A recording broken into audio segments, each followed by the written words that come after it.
Estreia de terceira camisa do Corinthians será com torcida. O Timão foi informado que o Red Bull Bragantino, adversário deste sábado, às 18h15, em Bragança Paulista, tem a intenção de usar seu novo uniforme preto. Assim, o Corinthians, embora tivesse o desejo de estrear a camisa roxa, vai a campo com a branca. A estreia, portanto, pode ficar para o jogo de 5 de outubro contra o Bahia, pela 23ª rodada do Campeonato Brasileiro, na Neoquímica Arena, justamente o primeiro duelo com a presença de público no estádio, como ficou acordado em reunião com a CBF na última terça-feira.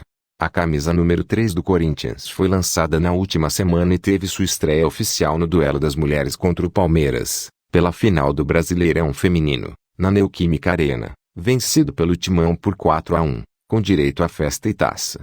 O uniforme, incluindo meiões e shorts, é composto, predominantemente, pela cor roxa, mesclada com preto e detalhes de símbolo e patrocínios em dourado. Na parte traseira da gola, a camisa terá escrita, em todos os modelos, a frase, "Respeita as minas", em homenagem à parcela feminina da torcida Corinthians. Renato Augusto corre contra o tempo para recuperar fisicamente. Um dos reforços contratados pelo Corinthians na última janela de transferências, em agosto, o meia Renato Augusto é aquele que tem precisado de mais atenção da comissão técnica para retomar o condicionamento físico ideal.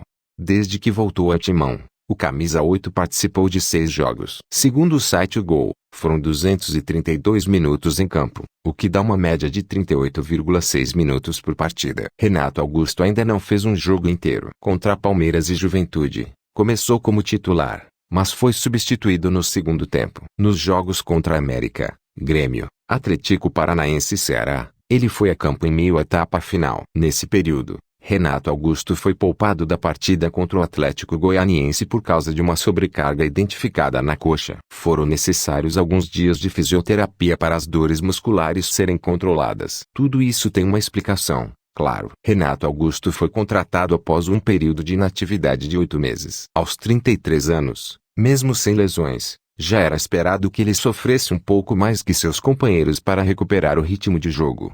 O Corinthians está em sua última semana livre antes de iniciar uma maratona de jogos. Tempo importantíssimo para Renato Augusto dar sequência ao seu trabalho individualizado. A partir do desafio contra o Red Bull Bragantino, no próximo sábado, às 19 horas, fora de casa, a equipe alvinegra terá pela frente 5 compromissos em 15 dias, o que dá uma média de um jogo a cada 3 dias. Os períodos de treino terão de ser reduzidos e o elenco deve entrar na rotina que emenda jogos e trabalhos de recuperação. Internamente, há certa expectativa para saber como Renato Augusto reagirá. Sobre isso, há um consenso no clube de que a prioridade é evitar lesões que possam tirar o atleta de ação por um tempo maior. Portanto, Silvinho não deve abusar. Renato Augusto seguirá jogando o que aguentar e o que for considerado seguro, até que ele esteja 100%.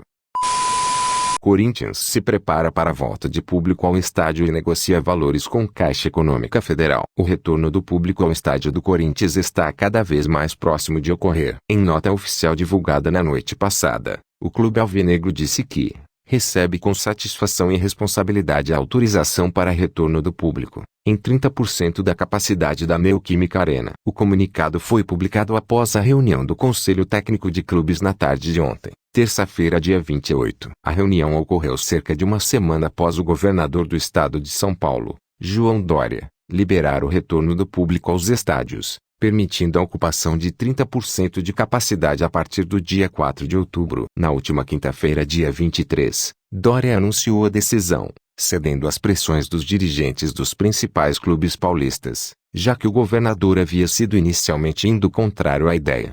Diante do retorno do público, o Timão se prepara também para organizar seus cofres. Segundo o All Sport, o clube possui um acordo apalavrado de renegociação de suas dívidas com a Caixa Econômica Federal que lhe permite embolsar 100% do lucro arrecadado nas futuras bilheterias desta temporada. A projeção é que se os valores de ingresso forem semelhantes aos da temporada pré-pandemia, 2018 a 2019, levando em conta as restrições de capacidade e o número de jogos restantes como mandante, a verba gira em torno de 5,6 milhões de reais.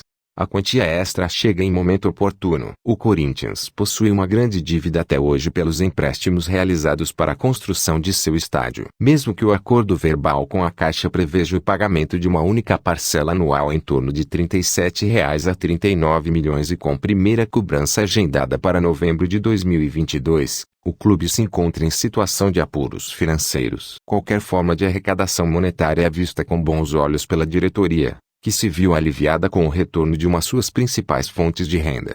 Embora esteja satisfeito com a volta de seu público, o Corinthians reafirmou seu alinhamento com as autoridades de saúde com a adoção de medidas sanitárias. Em sua nota oficial, o clube alvinegro pediu aos torcedores que sigam o mesmo compromisso e tenham responsabilidade. Confira a nota na íntegra. O Sport Clube Corinthians Paulista recebe com satisfação e responsabilidade a autorização para o retorno do público, em 30% da capacidade da Neoquímica Arena. Desde o início da pandemia, o clube sempre fez questão de estar alinhado com as autoridades de saúde, em nome da segurança de seus torcedores e do controle eficaz da pandemia, a despeito do custo econômico dos portões fechados. O Corinthians observará os cuidados e protocolos definidos pelos comitês de saúde a fim de que, progressivamente, haja confiança para o aumento da capacidade, conforme for determinado. Esperamos e pediremos a nossos torcedores o mesmo compromisso e responsabilidade. Fiel de volta à arena. Com a liberação a partir do dia 04, o primeiro compromisso do Corinthians, em casa, é no dia seguinte, 05 de outubro, às 21h30, diante do Bahia. As próximas partidas do Timão como mandante que podem também contar com a presença do público são contra Fluminense, Chapecoense, Fortaleza, Cuiabá, Santos, Atlético Paranaense e Grêmio. A torcida do Timão volta a Itaquera depois de mais de um ano afastada por conta da pandemia. A última partida com a presença do público no estádio foi no dia 26 de fevereiro de 2020, pelo Campeonato Paulista da temporada passada. Na ocasião, o confronto terminou em um empate por 1-1. Contra o Santo André. A expectativa é que a presença fiel ajude o Corinthians a repor o saldo negativo do time em casa. Como mandante, o Timão encerrou a primeira rodada com a pior temporada desde que o estádio foi concluído, em 2014. E em 2021, a Neoquímica Arena foi palco de apenas 2 vitórias, 3 empates e 4 derrotas. Além disso, o retorno do público pode fazer com que o Timão embale sua sequência de invencibilidade e se mantenha firme na briga por uma vaga na Libertadores de 2022. Vou ficando por aqui. Um forte abraço a todos, e não se esqueçam de deixar o like e se inscrever no canal e ativar o sininho das notificações. Até a próxima e vai Corinthians!